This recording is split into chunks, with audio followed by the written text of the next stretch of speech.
السلام علیکم ناظرین. افغانستان کا مسئلہ کافی عرصے سے چلتا رہا ہے. اس کے لیے مختلف کوششیں ہوئی ہیں کہ کس طرح امن کی بحالی افغانستان میں ممکن ہے. اس کے لیے ملٹی لیٹرل فورمز بھی بات ہوئی ہیں اور دو طرفہ جو بات چیت ہے امریکہ اور طالبان کے درمیان، اور ان کے درمیان آلریڈی ایک معاہدہ بھی طے پا گیا ہے. تو آئیے اس پہ بات کرتے ہیں. میرے ساتھ موجود ہیں پیس اینڈ کنفلکٹ اسٹڈیز کے پی ایچ ڈی اسکالر، جن کی پی ایچ ڈی تحقیق ہے افغانستان کے اوپر، افغانستان کی جنگ اور امن کی بحالی کے اوپر. آئیے ان سے بات کرتے ہیں. تو آج میرے ساتھ موجود ہے امان اللہ خان. امان اللہ خان کو میں اپنی ویلاگ میں ویلکم کرتا ہوں. السلام علیکم. وعلیکم السلام. اچھا امان اللہ خان، یہ بتائیے کہ جو افغانستان کا تنازع ہے، افغان کنفلکٹ ہیں، اس کے بڑے خد و خال کیا ہیں، اس کے فیکٹرز کیا ہیں، اور اس کی ابتدا جو ہیں وہ کہاں سے ہم اس کا آغاز جو ہیں وہ جان سکتے ہیں؟ بسم اللہ الرحمن الرحیم. ڈاکٹر افریدی، اگر ہم اس افغان کنفلکٹ کو یا افغان تنازع کو ہسٹری میں دیکھیں تو آپ کو یہ بات یاد رکھنی چاہیے کہ افغانستان جو ہے ہمیشہ سے بلکہ اکثر اوقات جو ہے کمزور ریاست کے طور پہ وجود رکھتا ہے. تو اس کمزور ریاست کا فائدہ وقت کی بڑی طاقتوں نے اٹھایا یا اٹھانے کی کوشش کی ہے.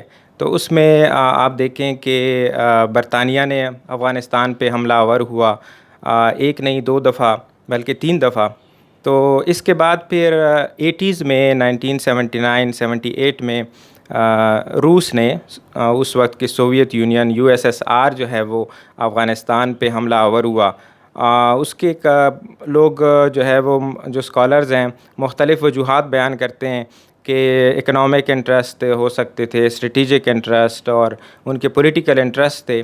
تو مختلف مفادات کی وجہ سے افغانستان پہ، اور وہ جو کولڈ وار کا دور تھا تو اس میں جو آئیڈیالوجیز کی جو جنگ تھی، کمیونزم اور کیپٹلزم کے درمیان جو جنگ تھی، تو اس وقت دو بڑی طاقتیں امریکہ اور USSR تو جو ڈومینو ایفیکٹ جس کو آپ کہتے ہیں کہ دونوں جو ہے وہ آئیڈیالوجیز کو پروموٹ کرنا چاہ رہی تھیں. تو افغانستان جو ہے ایک ان کا شکار بنا، اور افغانستان جو ہے وہ ان کے درمیان جو ایک پراکسی وار چلی جس میں پاکستان نے بھی حصہ لیا اور ایک فرنٹ لائن اسٹیٹ کے طور پہ کردار ادا کیا.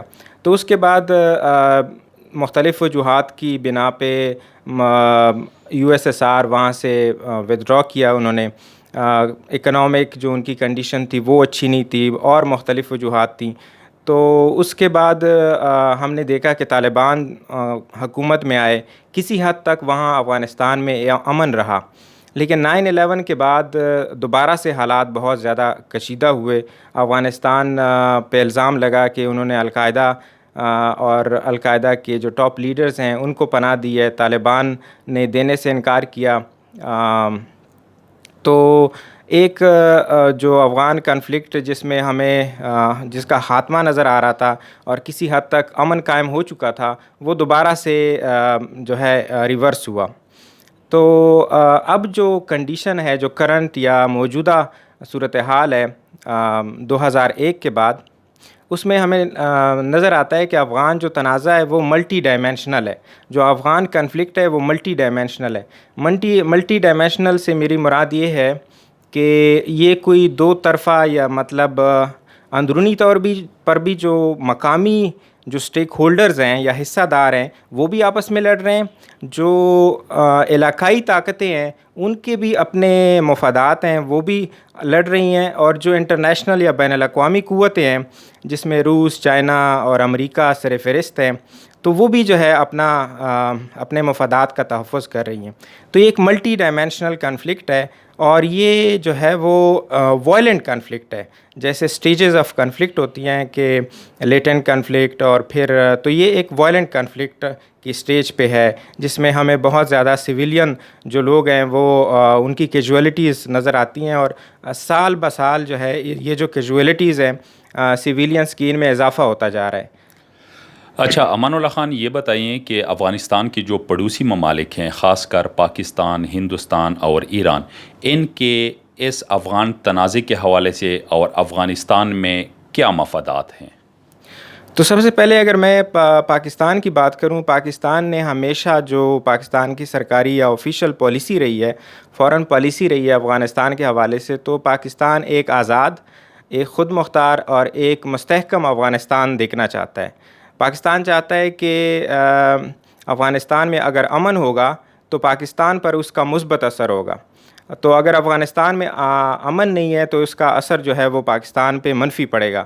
اور یہ ہم نے اس کا مشاہدہ کیا ہے، اس کو ہم نے جو ہے سفر کیا ہے 2001 کے بعد جب امریکہ یہاں آیا اور وہاں پہ سول وار دوبارہ شروع ہوئی، تو پاکستان نے 70 سے 80 بلکہ 1 لاکھ تک جو ہے وہ جانوں کا نذرانہ پیش کیا، بم دھماکے ہوئے، اور ہماری جو اکنامک کنڈیشن تھی اس کو بڑا لاس ہوا۔ ہم نے تقریباً $130 بلین کا ہمیں نقصان ہوا ہماری معیشت کو۔ تو یہ وہ سارے جو قیمت ہے جو کہ ہم نے ادا کی ہے افغانستان میں انسٹیبلٹی کی وجہ سے۔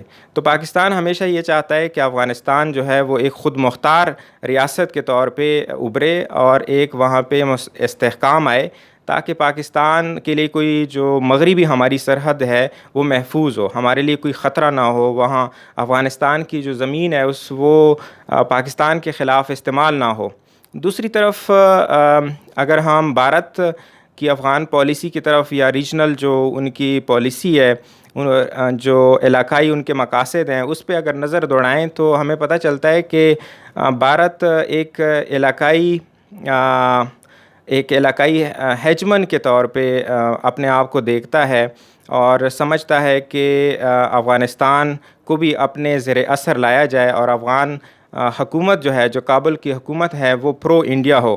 اس لیے انہوں نے بہت زیادہ انویسٹمنٹ بھی کی، وہاں پہ اکنامک ایڈ بھی دیتے ہیں، ملٹری ٹریننگ بھی دیتے ہیں افغان کیڈٹس کو، اور ملٹری ہارڈ ویئر بھی، اور انہوں نے ڈیم بھی بنائے، مطلب افغانستان کی جو حکومت ہے ان کو پولیٹیکلی اکنامکلی سپورٹ کرتے ہیں۔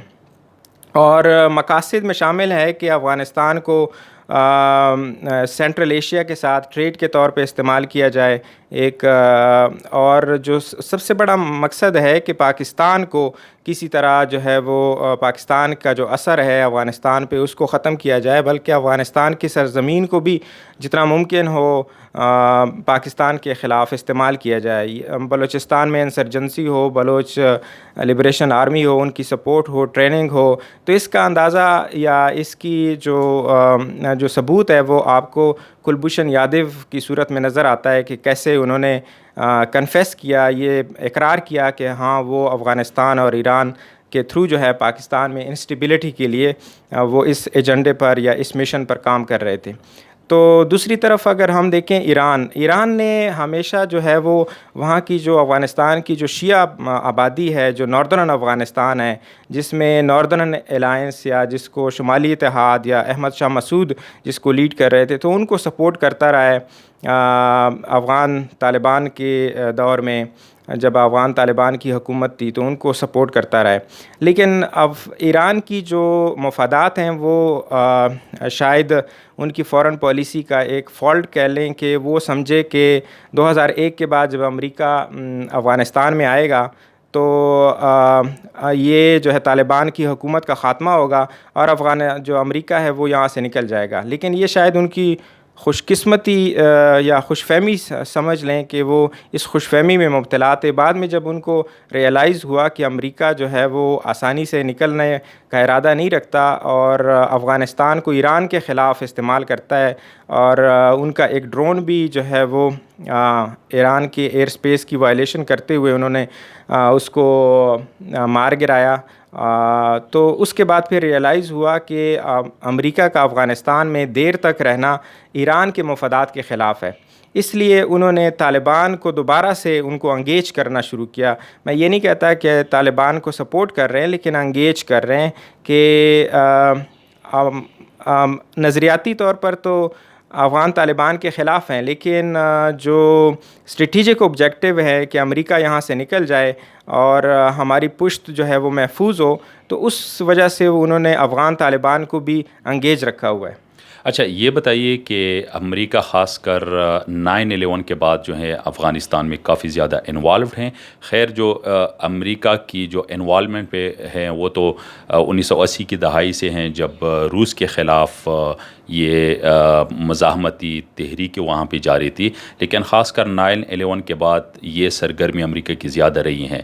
تو امریکہ کے افغانستان کے حوالے سے کیا مفادات ہیں اور کیا مقاصد امریکہ رکھتا ہے؟ دیکھیں کہ جو بڑی طاقتیں ہوتی ہیں وہ کوئی ایک مقصد لے کے کسی ملک پہ چڑھائی نہیں کرتی یا ملٹری انٹرونشن نہیں کرتی، تو ان کے کثیر المقاصد ہوتے ہیں. ان کثیر مقاصد میں سیاسی مقاصد بھی ہوتے ہیں، معاشی بھی ہوتے ہیں، ان کے عسکری مقاصد بھی ہوتے ہیں اور نظریاتی مقاصد بھی ہیں امریکہ کے. تو امریکہ چاہتا تھا کہ افغان طالبان کی آئیڈیالوجی کو شکست دی جائے، ان کے نظریہ کو شکست دی جائے، جس میں وہ کامیاب ہوئے. اور شروع میں ایسے لگا کچھ سال کہ افغانستان میں وہ جو آبجیکٹیوز ہیں وہ انہوں نے اچیو کر لیے ہیں کہ القاعدہ کا خاتمہ اور افغان طالبان کی حکومت ختم ہو گئی. تو ان کے جو امیجیٹ آبجیکٹیوز تھے وہ انہوں نے حاصل کر لیے تھے، لیکن وقت کے ساتھ ساتھ ان کے لیے چیلنجز میں اضافہ ہوتا گیا. اور انہوں نے جو یوز آف فورس ہے، جس میں انٹرنیشنل کرمنل کورٹ بھی آج کل اس کی انویسٹیگیشن کر رہا ہے کہ جو امریکی افواج ہے انہوں نے بڑے پیمانے پر جنگی جرائم میں ملوث رہی ہیں اور ڈرونز کا غلط استعمال کیا ہے، یوز آف فورس کیا ہے، کولیٹرل ڈیمیج کیا ہے. تو اس کی انویسٹیگیشن، اگر آپ کو یاد ہو کہ اب ٹرمپ جو ہے انہوں نے اور جو سیکرٹری آف اسٹیٹ ہیں انہوں نے ICC سے جو ہے، جیسے انہوں نے ورلڈ ہیلتھ آرگنائزیشن کے ساتھ تعلقات ان کے خراب ہیں، اسی طرح انٹرنیشنل کرمنل کورٹ کے ساتھ بھی ان کے تعلقات جو ہے وہ خراب ہیں. تو اس کی بنیادی وجہ یہ ہے کہ وہ انویسٹیگیشن کرنا چاہتے ہیں کہ افغانستان میں جنگی جرائم کے مرتکب جتنے بھی، چاہے وہ امریکی افواج ہوں، چاہے افغان طالبان ہوں یا جو افغان آرمی ہے، ان کی انویسٹیگیشن ہو، ان کی انکوائری ہو. تو امریکہ چاہتا ہے فی الحال کہ وہ عسکری طور پر افغانستان میں نہیں جیت سکتے، اور اس کا اعلان جو ہے وہ ٹرمپ نے بھی کیا، اوباما نے بھی کیا کہ ہم بھی تک چکے ہیں اور افغان طالبان بھی تک چکے ہیں. تو اس لیے بہتر ہے کہ ہم جو ہے وہ ٹیبل کی میز پہ آئیں. اور اس طرح انہوں نے دوحہ کا جو ایگریمنٹ ہے وہ سائن کیا افغان طالبان کے ساتھ، اگرچہ اس پہ کچھ جو علاقائی طاقتیں ہیں جس میں بھارت سر فہرست ہے ان کی کچھ کنسرن یا خدشات تھے، لیکن اس کے باوجود انہوں نے اس کو سائن کیا. اور افغان حکومت کی بھی خدشات تھے، اسی وجہ سے انہوں نے جو ایک شرط تھی کہ افغان طالبان کے قیدیوں کو رہا کیا جائے، اس میں تاخیری حربے افغان حکومت نے استعمال کیے. اور لیکن جو بات اہم ہے وہ یہ کہ فی الحال امریکہ افغان حکومت کو بھی سپورٹ کرنا چاہتا ہے اور اسی طرح انڈیا کو بھی ناخوش نہیں کرنا چاہتا، پاکستان کو بھی انگیج رکھنا چاہتا ہے، اور چاہتا ہے کہ افغان طالبان کے ساتھ جو معاہدہ ہوا ہے اس پر بھی عمل درآمد ہو. تو اس طرح کی حالات ہیں کہ لیکن ایک اہم بات اور یہ کہ امریکہ مکمل طور پر افغانستان سے فی الحال نکلنا بھی نہیں چاہتا. اچھا آخری سوال اور وہ یہ کہ افغانستان میں نئی حکومت قائم ہو چکی ہے، امریکہ اور افغان طالبان کے درمیان معاہدہ بھی طے پا چکا ہے. اسی تناظر میں آپ افغان پیس کے جو پراسپیکٹس ہیں، یعنی افغانستان میں جو امن کے امکانات ہیں، ان کو آپ کس نظر سے دیکھتے ہیں؟ افغانستان کا کنفلکٹ، جیسے میں نے کہا کہ ملٹی ڈائمینشنل ہے، اس کی جو نیچر ہے وہ ملٹی ڈائمینشنل ہے. تو اس لیے جو ملٹی ڈائمینشنل کنفلکٹس ہوتے ہیں جس میں سٹیک ہولڈرز ایک دو نہ ہوں، دو سے زیادہ ہوں، اور ان کے ڈائیورس انٹرسٹ ہوں، مختلف مفادات ہوں، ایک دوسرے کے ساتھ کنفلکٹنگ انٹرسٹ ہوں یا کمپیٹنگ انٹرسٹ جس کو آپ کہتے ہیں، تو وہ ہوں، تو اس صورت میں اس کنفلکٹ کا حل جو ہے وہ مشکل ہوتا ہے. تو افغانستان کا مسئلہ بھی اسی طرح ہے کہ اس میں جو مقامی حصہ دار ہیں وہ بھی زیادہ ہیں. اس میں اگر میں مینشن کروں تو افغان طالبان سٹیک ہولڈر ہیں، افغان حکومت ہے، اسی طرح جو باقی جو وار لارڈز ہیں ان کا بھی اپنا شیئر ہے حکومت میں یا سیاست میں. اور اسی طرح جو ناردرن الائنس ہے اور اسی طرح حزب اسلامی ہے تو ان کے اپنے سٹیکس ہیں. تو اس کے علاوہ جو نیبرنگ سٹیٹس ہیں ان کے اپنے مفادات ہیں. تو اسی طرح بین الاقوامی جو قوتیں ہیں ان کی اپنے مفادات ہیں. تو اس لیے کسی ایک نقطے پہ جو کنسنسس ہے وہ مشکل ہے. لیکن اس کا مطلب یہ بھی نہیں ہے کہ امن قائم نہیں ہو سکتا یا امن کے امکانات بالکل ختم ہیں. تو لیکن شرط یہ ہے کہ کچھ جو کامن گراؤنڈز ہیں وہ ڈھونڈی جائیں اور اس پہ اتفاق ہو, جس کے لیے سسٹینیبل پیس تو نہیں لیکن ایک آرڈر یا ایک فریجائل پیس جس میں سویلین کیجویلٹیز نہ ہوں, اس کی طرف یہ فرسٹ سٹیپ ہونا چاہیے. اور اس کے لیے ضروری ہے کہ جو کمپرومائز کی اسٹریٹجی ہے وہ اپنانی ہوگی کہ اپنے مفادات پہ آپ کو ہر ملک کو, ہر اسٹیک ہولڈر کو, ہر پارٹی کو یا ہر ایکٹر کو یا ہر پلیئر کو کچھ جو ہے وہ سمجھوتا کرنا پڑے گا. سمجھوتا جب تک نہیں کریں گے تو جو امن ہے اس کے امکانات معدوم ہوتے جائیں گے. اس لیے میں یہ سمجھتا ہوں کہ جو میرا ماڈل ہے یا میں جو ریکمینڈ کرتا ہوں وہ ایک ہائبرڈ ماڈل ہے کہ افغانستان کے جو اندرونی مسائل ہیں ان کو بھی ہائبرڈ ماڈل کے تھرو حل کیا جائے, اور جو انٹرنیشنل کنسنسس ہے یا ریجنل پالیٹکس ہے اس میں بھی ہائبریڈیٹی لائی جائے کہ پاکستان کمپرومائز کرے, انڈیا کمپرومائز کرے, ایران کچھ اپنے مفادات پہ کمپرومائز کرے. تو وہ جو ریجیڈیٹی ہے, جو سخت گیریت ہے کہ جس میں آپ سمجھوتا کی پوزیشن میں نہیں آتے ہو, وہ اس پہ کمپرومائز کرنا چاہیے, اس پہ سمجھوتا کرنا چاہیے. اور اسی طرح جو ہے وہ افغانستان میں کسی حد تک امن قائم کیا جا سکتا ہے. لیکن مستقبل قریب میں مجھے اس کے آثار کم نظر آتے ہیں, باوجود اس کے کہ ایک ایگریمنٹ دوحہ میں سائن ہوا ہے, لیکن اس کے باوجود بھی جو وائلنس ہے افغانستان میں اس میں کمی ہمیں نظر نہیں آتی. اور جو اندرونی حصہ دار ہے, مقامی حصہ دار ہے افغانستان کی سیاست کے, ان میں جو کنسنسس ہے یا اتفاق ہے وہ ہمیں نظر نہیں آتا.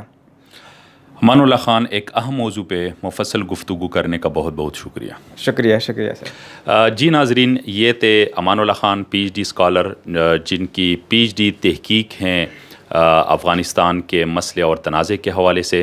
افغانستان پہ ایک گہری نظر رکھتے ہیں. آپ لوگوں نے دیکھا کہ ایک جامع انداز میں اس اہم موضوع پہ انہوں نے گفتگو کی ہیں. چینل کو دیکھتے رہیے, اپنا خیال رکھیے گا. اللہ حافظ.